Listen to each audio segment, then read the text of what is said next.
दीपक गर्ग, समाज सेवी कोटपुरा। केंद्र सरकार ने बिना सोचे समझे लॉकडाउन लगा दिया।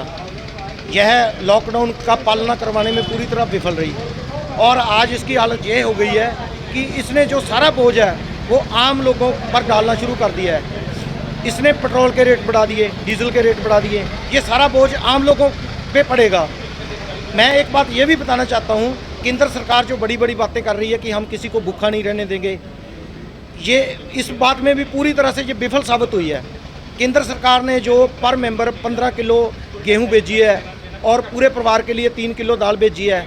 मैं केंद्र सरकार से जानना चाहता हूं, क्या इतनी दाल और इतनी गेहूं में कोई आदमी 3 महीने तक गुजारा कर सकता है? क्या केवल गेहूं और दाल से ही गुजारा हो जाएगा? बच्चों के लिए दूध कहां से आता? वो भी 1 महीना बाद भेजी है जो इन्होंने दाल और गेहूं भेजी है। बच्चों के लिए दूध कहाँ से आएगा ये इन्होंने बिल्कुल नहीं सोचा। जो आटा आया, दाल आई है, उसके लिए नमक मिर्च चाहिए, वो कहाँ से आएगा इन्होंने बिल्कुल नहीं सोचा। चाय और चीनी, चाय पत्ती और चीनी कहाँ से आएगी इन्होंने बिल्कुल नहीं सोचा।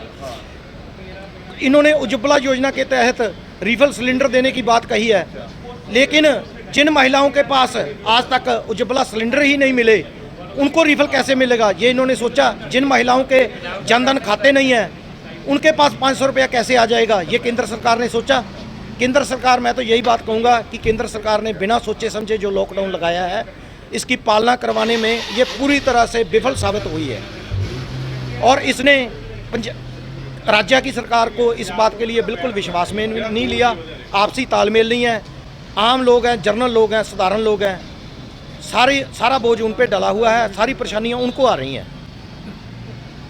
मैं नरेश कुमार सहगल, प्रधान ऑल इंडिया खत्री सभा, यही कहना चाहता हूँ कि केंद्र सरकार ने जो वैट के रेट बढ़ाए हैं, आम और गरीब जनता जो कोरोना वायरस से, कर्फ्यू, लॉकडाउन से पहले ही पिस रही है और बड़ा मुश्किल हो चुका है। साधारण लोगों का तो खाने पीने का सामान नहीं है। एक तरफ तो सरकार उनकी मदद कर रही है, बोल रही है हम राशन दे रहे हैं, ये दे रहे हैं, और दूसरी तरफ ये ऐसा तेल का रेट बढ़ा दिया।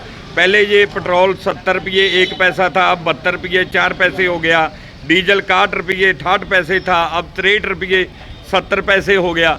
तो ये पंजाब में हमारे तो ऐसे हो गया। और मेरी तो अपील है पंजाब सरकार से, कैप्टन साहब से, भी अगर टैक्स बढ़ाना है, अगर वैट बढ़ाना है तो शराब के ठेकों पर कोरोना टैक्स लगाया जाए। जैसे दूसरी सरकारों ने लगाया तो आप भी लगाएं। ये पेट्रोल के रेट बढ़ाने से आम लोग जो पहले ही परेशान हैं उनके ऊपर बोझ पड़ गया।